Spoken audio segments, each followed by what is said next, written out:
Yo, what's up guys? It's Noah here, and in today's video, I'm going to be talking through the Week 3 Monday Night Football slate on Draftkings. Once again, this Monday night for Week 3, we do have a doubleheader, so we have a two-game slate. We got the Eagles and the Bucks, and then we have the Rams and the Bengals both playing on Monday night. So I'm going to cover the two-game slate in this video. That's where kind of the big prize pools are. We do have a $1.5 million tournament GPP, the big GPP on Draftkings for this slate is a $1.5 million prize pool with $500K to first, $20 entry fee. So still some big contests, even though it's just a two-gamer. As always, guys, we're going to go kind of position by position, give a quick breakdown of this two-game slate, what I like, taking a first look on Sunday night. But as always, guys, before we get started with the breakdown, if you guys do enjoy these DFS videos and if they do help you out, make sure you hit that like button down below. Make sure you hit that subscribe button if you have not yet.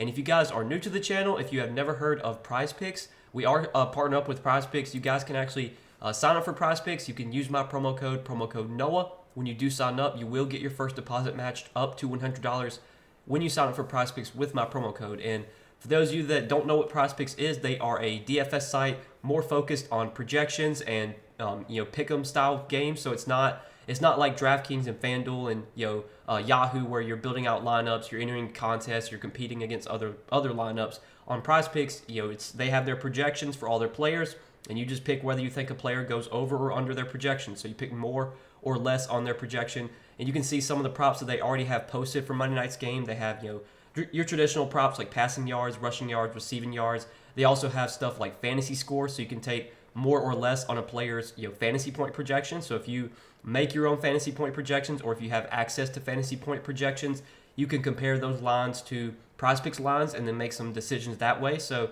again, guys, if you're not signed up for Prize Picks yet, get signed up over there. Use that promo code NOAH, and you will get your first deposit matched up to $100. But let's talk through this Monday night slate. Let's start off at the quarterback position. Looking at our four quarterback options for this two-game slate, we got Jalen Hurts as the most expensive quarterback, coming in at $8K. Then you have Joe Burrow at $6,600, Matthew Stafford at $5,600, and Baker Mayfield at $5,500. I do want to mention that we don't have an update yet on Joe Burrow's status. I think Joe Burrow is going to play here, especially with the Bengals being 0-2 to start the season. They kind of need to get a win in this game. And for the last report we got was that Burrow did take the first team snaps in Sunday's walkthrough. So that makes me think he's trending towards playing here. It's going to be probably like a game time decision, but I do expect Burrow to play. If Burrow does not play, it would be Jake Browning getting the start for Cincinnati. We'll kind of mention him just in the scenario where Burrow doesn't play. But starting off at the top with Jalen Hurts, I think Jalen Hurts is by far the top quarterback play on the slate if you can fit him. He is kind of expensive at $8K, but we know that Jalen Hurts has a ton of upside as a quarterback for fantasy just because of his rushing ability. Hasn't had any great games as a runner so far this season. Like, he only had 37 rushing yards in week 1, 35 rushing yards last week, but he did get 2 rushing touchdowns, both at the goal line. Feels like anytime the Eagles get down to the goal line, get down to the 1, they're just going to do that quarterback sneak where Jalen Hurts runs it in, and then all the offensive linemen get behind him and shove him into the end zone. And they got 2 touchdowns off that last week. So Hurts, with his rushing ability, with the chances of him getting a goal line touchdown through the ground, also obviously great as a passer. He just has so much upside. So I think at $8K, he's the guy that I want to play at quarterback on this slate. But I don't have an issue dropping down to Joe Burrow. I know Burrow has been really bad to start the season. He's not looked that great. The Bengals offense has not looked that great either. But this does feel like maybe a get-right spot for the Bengals offense. I mean, you would think they're going to have a game at some point where they put up a lot of points. We know how explosive this Bengals offense is. I mean, they were one of the best offenses last season. They put up a ton of points on a weekly basis. At some point, they're going to have a game where they put up like 30-plus points and Burrow throws for 3-plus touchdowns. That could be this week. It's $6,600. I definitely like Joe Burrow on the slate, and I think he's clearly the next best quarterback play behind Jalen Hurts. If you need to save the salary at quarterback, I don't mind dropping down from Hurts to Burrow. I think Burrow at $6,600 does look really good. And then the other two guys, Stafford and Mayfield, I just don't know if these guys have the upside to compete with Burrow and with Hurts. It's a 2-game slate, so if you're playing like a lot of lineups, you can throw Stafford and Mayfield into your player pool. But for me, as someone that typically just plays one lineup in NFL, I doubt I get to either one of Stafford or Mayfield here. I think for me at quarterback, I'm deciding between Burrow or Hurts. Stafford hasn't been bad this season, but he's just not a guy that offers a ton of upside just because He has really no rushing ability. He needs to throw for multiple touchdowns. He needs to throw for close to 300 yards to put up a big game. And while he has had over 300 yards passing in both of his 2 games this season, just don't know if I really want to go to Stafford on this slate. And then Baker Mayfield has been solid as well for fantasy. Had 21 DK points last week, 16 DK points in week 1. But Mayfield's another guy that just we haven't seen that huge fantasy upside from him. Really, over the last few seasons, he just hasn't been great as a fantasy quarterback. He's got better weapons in Tampa Bay, but I feel like Tampa Bay, I don't know if they want Baker Mayfield throwing the ball 40-plus times a game. This might be a spot against a good Eagles team. If they're playing from behind, maybe Baker Mayfield could be forced to drop back more. But on this slate, again, I would just rather get up to Burrow or get up to Hurts. Stafford and Mayfield, for me, are not super interesting. I think the only way I would be playing those guys is if I was making a lot of lineups and I was just kind of sprinkling them in. These are the 2 quarterbacks I definitely want to be playing on this slate. But I guess we will talk about Jake Browning in this scenario where Burrow doesn't play. I pretty much have no interest in Browning, even if Burrow doesn't play. We just don't know what we're going to get from Browning if he starts here. I don't think he's really that good of an NFL quarterback. I mean, there's a reason I don't think he was that good in college either from what I remember about him. So, yeah, I'm not really interested in Browning here, even if Burrow winds up sitting. So, let's move on to the running back position now. And at running back, you got Joe Mixon at the top coming in at 6,300. Mixon has been pretty inefficient so far this season to start the year, but the volume's been good. He did have 16 touches in week 1 in a blowout loss to Cleveland, and then last week he got 17 touches against Baltimore. He's been playing a good amount of snaps. He played 63% of the snaps in week 1. He played 78% of the snaps last week. This Bengals team, they don't really have guys behind Joe Mixon that they want to give opportunity to. I mean, last week Chase Brown only played 1 snap. Travion Williams only played 10 snaps. Chris Evans was inactive last week. I don't know I think Chris Evans is going to be back for this week. Pretty sure, yeah, he's going to be back, but I don't think that really matters. I think Mixon is the clear RB1 for the Bengals. He's not going to be very efficient. He struggles with efficiency, but the volume's going to be good. He gets all the goal line work. I mean, he's playing for a really good offense. He gets pass game usage. That's the reason you're playing Mixon, is because of the volume. You don't expect him to go out there and put up 150 rushing yards and something like that. You expect him to get 14, 15 carries, 4 to 5 targets, and at 6,300, he can find a way to put up a lot of fantasy points when he's getting that type of usage. So I definitely think Joe Mixon is one of the better, probably the top running back play on this slate just because of the volume he gets. But I think we can say the same about Rachaad White. Rachaad White, in terms of efficiency, hasn't been great this season, but he looked better last week against the Bears. 73 rushing yards on 17 carries. Also got 5 targets and 5 receptions. He's just getting all the opportunity at the running back position right now for Tampa Bay. Tampa Bay is not really involving anyone else. I mean, they're going to involve Sean Tucker a little bit, but Sean Tucker last week only played 17 snaps. Chase Edmonds only played 3 snaps. Rachaad White got 72% of the snaps last week. He got 79% of the snaps in week 1. He's another guy that's just getting all the volume. And even though he might be inefficient in this matchup, it's a tough spot against Philly. No doubt, Philly has been a tough team to run on. But you're going to get probably 13, 14, 15 carries from White. You're probably going to get 4 or 5 targets. At 5,900, he can find a way to put up a good fantasy game with that type of volume. So both Mixon and White, I think, are solid plays here just because of their usage. And then you get to some questionable plays. So the Philly running backs, I don't really know what to do with here. They're going to be without Boston Scott, but Kenneth Gainwell is going to be back this week after missing last week. Kenneth Gainwell in week 1 was the clear RB1. He got 14 carries, had 4 targets as well. But last week with Kenneth Gainwell out, we saw DeAndre Swift have a massive game, 28 carries for 175 yards, also got 3 receptions. That was after Swift didn't really do anything in week 1. So this Eagles backfield, I don't know what they're going to do here. I mean, I'm expecting it to be kind of a 50-50 split between Swift and Gainwell. The Eagles are going to involve multiple running backs. That's just what they do. I don't know how much opportunity Rashad Penny's going to get. A lot of people, including myself, honestly, thought Penny was going to be more involved last week without Gainwell. And Penny didn't even get much opportunity. He got 3 carries and 1 target. So I don't think he's really involved a ton in this backfield. I think it is going to be kind of a 2-man committee between Swift and Gainwell. Swift is 5,800. Gainwell's 4,900. I prefer Gainwell between the two if I was going to roster one of the Philly running backs here just because of the price. And I think they probably project for similar workloads, similar touches. I don't love rostering these Philly running backs just because especially when they get out down near the goal line. Jalen Hurts is always a threat to steal those touchdowns, and the running backs don't get those.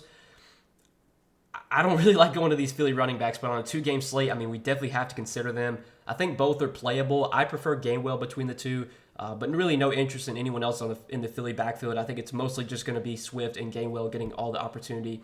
And then we do need to talk about Kyren Williams. So last week with Cam Akers inactive, we saw Kyren Williams have a massive role. 14 carries for 52 yards, got 10 targets, 6 catches for 48 yards. He had really, really good usage, played on a large majority of the snaps. He did wind up playing 95% of the snaps last week. I don't know if we can expect that type of usage moving forward, but with Cam Akers no longer on the team, I mean, this is Kyren Williams' backfield. Like, I don't really even know who else the Rams have behind Kyren Williams. They have, last week it was Ronnie Rivers who played 4 snaps. Obviously, Cam Akers didn't play, and then Royce Freeman didn't play either. So I'm guessing it'll be Ronnie Rivers and Royce Freeman just kind of getting touches like here and there. But for the most part, it's going to be a big role for Kyren Williams. I don't know if the matchup on the road against Cincinnati is like the best spot, but if kind of similar to Mixon and to Rachaad White, I mean, even if Kyren Williams is not very efficient in this matchup, he's going to get all the volume. I mean, he is the clear lead running back right now for the Rams. They don't have anyone else behind Williams that you even are worried about taking touches away from him. And I think Williams is game script proofed. If they're playing with the lead, he's going to be on the field getting carries. If they're playing from behind, he's going to be out there catching passes. So the role is great for Kyren Williams. I think he's a very strong play on the slate. Him, Mixon, White are by far my favorite running backs to go to. But if you want to target one of the Philly running backs, I don't hate that. No one else, though, is in play for me at the running back position. So that'll do it for running back. Let's talk about wide receiver now. In a wide receiver, you got Ja'Marr Chase coming in as the most expensive option. Ja'Marr Chase been very disappointing to start the season. I'm sure if you rostered Ja'Marr Chase in your fantasy leagues, you're obviously frustrated with the performances that he has had. Got 9 targets week 1, but only 5 catches for 39 yards. Last week got 8 targets, but only had 5 catches for 31 yards. He's yet to find the end zone. That's going to change at some point. Like Ja'Marr Chase, it could be this week, it could be Monday night when he finally pops off, puts up 100+ yards and a touchdown or multiple touchdowns. Like, he's going to have one of those games at some point. He's too good of a player. He's not going to be this bad the rest of the season. The Bengals offense, like I said earlier, they're going to wind up putting up a lot of points one of these weeks. And maybe this is the spot at home where they put up a lot of points. I think this Rams defense is definitely vulnerable, and I think this is a Rams defense you can put points up on. So really like the spot for Ja'Marr Chase. I like him to finally pop off this week. I know it's been frustrating the first 2 weeks rostering Ja'Marr Chase. I played Ja'Marr Chase in my main lineup week 1 and last week on the main slate. Probably going to play him on this 2-game slate, and he'll probably shit the bed again. But you would have to think at some point Ja'Marr Chase is going to put up a big game here, and I think it could come this Monday night. So really like Ja'Marr Chase as a pay-up option. Then you have A.J. Brown at 7,400, Devontae Smith at 7,300. So far this season, Devontae Smith been the guy that's been performing better between the two Eagles wide receivers. Last week had 4 catches for 131 yards and a touchdown. Week 1, 7 catches for 47 yards and a touchdown. He's found the end zone in their first 2 games. A.J. Brown has yet to find the end zone, did not score week 1, did not score last week. Honestly, between the 2 Eagles receivers, I prefer A.J. Brown here. I think A.J. Brown offers a little bit more upside, a little bit more big playability, and I think at some point, kind of similar to Ja'Marr Chase, A.J. Brown is going to find the end zone. It could come this week, and Devontae Smith, while he's a great receiver, he's not going to go out there and score a touchdown every single week. Eventually, it's going to be A.J. Brown that has the big game, and between the 2 Eagles receivers, I do prefer A.J. Brown here. I think both are playable, but Brown would be the guy that I would go to. And then you have Puka Nacua at 6,400, listed as questionable, but it looks like he's expected to play for this Week 3 game. And man, like what an insane start to the season for Puka Nacua. 10 receptions in Week 1 on 15 targets. Last week got 20 targets, 15 receptions. The dude has had 35 targets and 25 receptions through his first 2 games. He's had what is that, like 200 and... I'm trying to do the math in my head. 266 receiving yards. Yeah, 266 right there. Receiving yards through his first 2 games. Like, the dude has been just smashing. I think there's some regression coming for Puka Nacua. Like, I don't expect this guy to go out there and get 15 targets and 10 receptions every week. But I think he is talented. I mean, if you watch these Rams games, like, Puka Nacua just looks like one of those guys that can find ways to get open. He kind of looks like Cooper Kupp out there, just running quick routes. He's able to find space, and Matthew Stafford's able to get his guys the ball, and he seems to be targeting Puka Nacua heavily right now.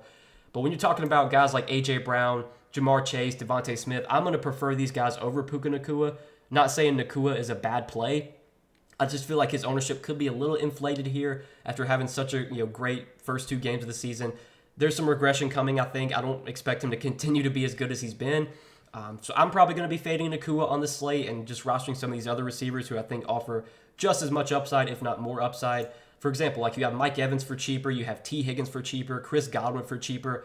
I'd rather go to these guys who have a proven track record. Not saying that Nacua is like a bad receiver or anything, but we don't know if Nacua is going to continue to be this good the rest of the season. This could just kind of be like a flash in the pan, whereas guys like Mike Evans, T. Higgins, Chris Godwin have shown the ability to produce consistently on a week-to-week basis. Mike Evans has been great so far this season. He's had a really good connection with Baker Mayfield.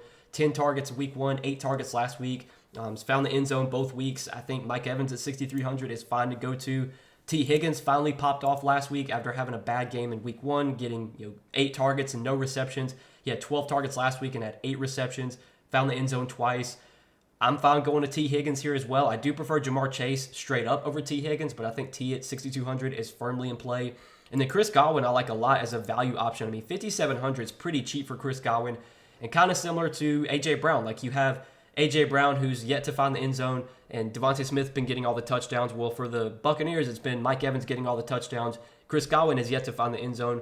Maybe those flip-flop this week, and maybe it's Godwin who finally finds the box. He's had a pretty good volume so far, 6 targets in week 1, 8 targets last week. We know that Chris Godwin's a guy that racks up a lot of fantasy points in PPR sites. He runs a lot of low A-dot routes, so he's able to get a lot of receptions. And with DraftKings scoring being full PPR, Godwin's ability to just rack up those receptions is very favorable for DraftKings scoring. And at 5,700, that's a really cheap price tag for Chris Godwin. So definitely like Chris Godwin a lot at his price tag. I think he's a very solid value on this slate. And then some of the other values you could consider. I mean, the only other guys I think you're really looking to at the wide receiver position for value at least are like Tutu Atwell, Van Jefferson, Tyler Boyd.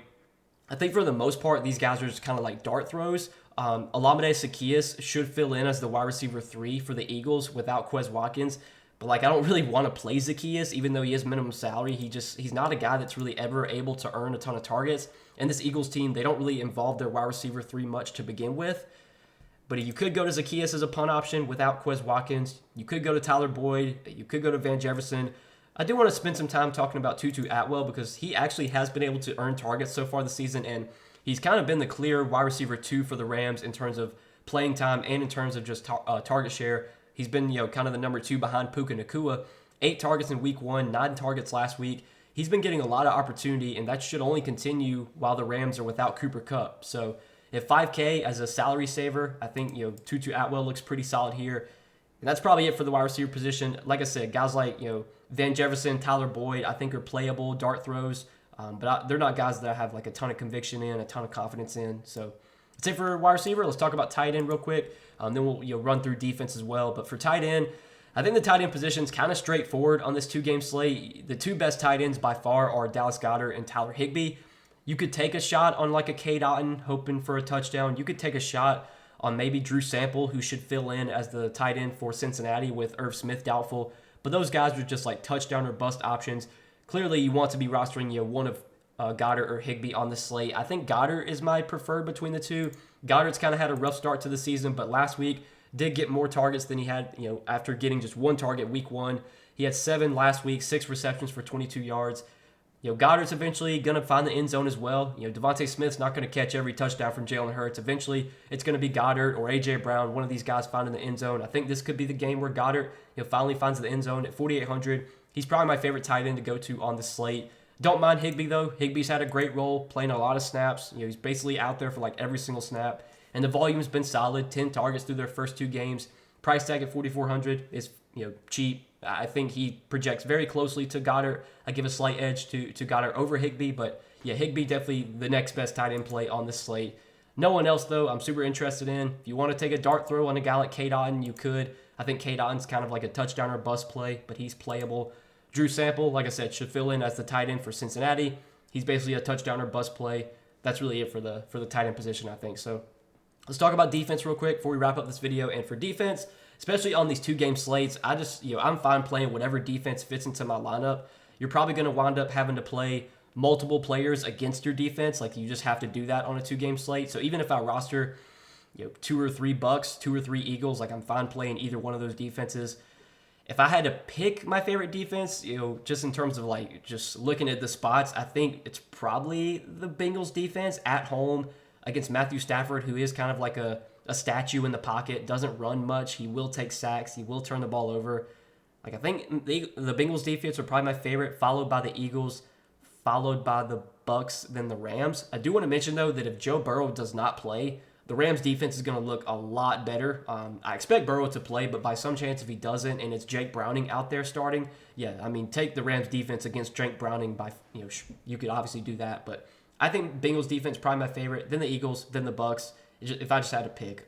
But again, on these 2-game slates, I think it's just fine to play whatever defense fits into your lineup, and don't even worry about having 2 or 3 guys going against your defense. Like, I don't think that really matters on a 2-game slate. So that'll do it for this little 2-gamer, guys, for Monday night. I'm kind of excited. Once again, we got a Monday night doubleheader. I've enjoyed these doubleheaders on Monday night. I know the games last week were not very enjoyable. They were kind of sloppy, low scoring, but I think these games are going to be better. These games have definitely some shootout potential, I think. But yeah, we'll see how this 2-gamer goes. Hopefully you guys enjoyed this video. As always, man, appreciate you watching. Make sure you hit that like button if you guys enjoyed. Hit that subscribe button if you have not yet, and go check out PrizePicks. Like I said at the beginning of the video, we are partnered up with PrizePicks. You guys can sign up for PrizePicks. You can use my promo code Noah. When you sign up, you will get your first deposit matched up to $100 when you sign up with my promo code. And you can see some of the props that PrizePicks already has posted for Monday night's game. They have obviously receiving props. They have passing yards, rushing yards.